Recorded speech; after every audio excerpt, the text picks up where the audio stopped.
Imagine a man who looked harmless, an old man with gray hair and gentle eyes.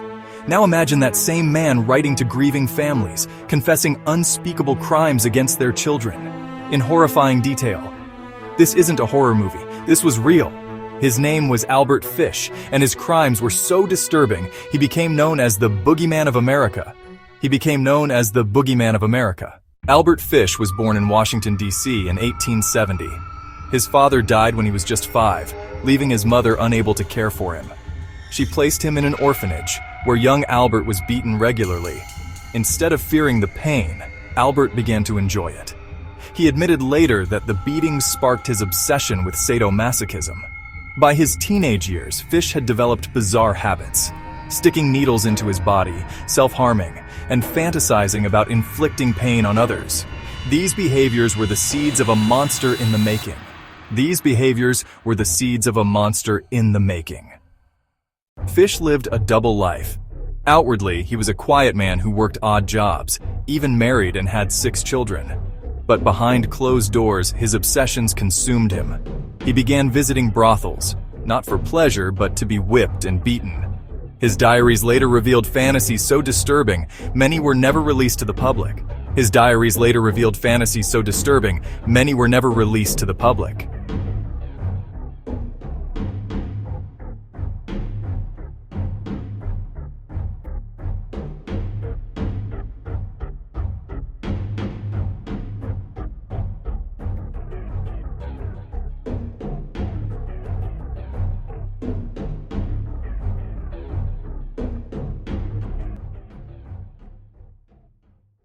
By the 1920s, Fish turned his sadistic fantasies into reality.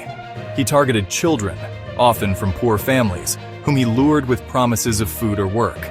What followed was torture, murder, and in some cases, cannibalism. He later bragged that he had children in every state, though investigators could never confirm the true number of victims.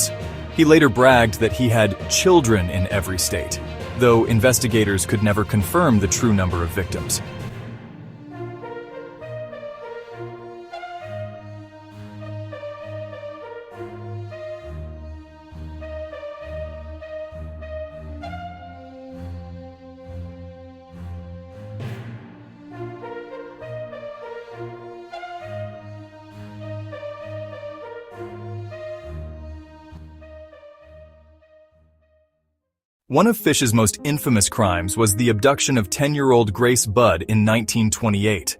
Posing as a wealthy farmer, he convinced her parents to let her attend a party, but Grace never returned home. Years later, the Budd family received a letter. Written by Fish himself, it described in grotesque detail how he killed and ate parts of their daughter. Even hardened detectives were shaken to their core. The letter that was meant to terrorize became his undoing. Investigators traced it back to Fish, and in 1934, he was finally arrested. What police discovered was beyond comprehension. His body scarred with self-inflicted wounds, dozens of needles embedded in his pelvis, and a mind filled with fantasies of pain and death. His body scarred with self-inflicted wounds, dozens of needles embedded in his pelvis, and a mind filled with fantasies of pain and death. In 1935, Albert Fish stood trial. His lawyers argued insanity, pointing to his horrific childhood and twisted desires. But the jury saw through it. His crimes were deliberate, his letters cold and calculated. Fish himself seemed almost eager to die. He told reporters, "I have no particular desire to live. I have no fear of death."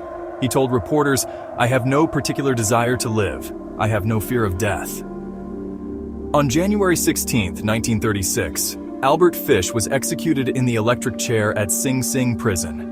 Witnesses said he died quickly, though some claimed the chair malfunctioned because of the metal needles inside his body. Either way, the boogeyman was gone.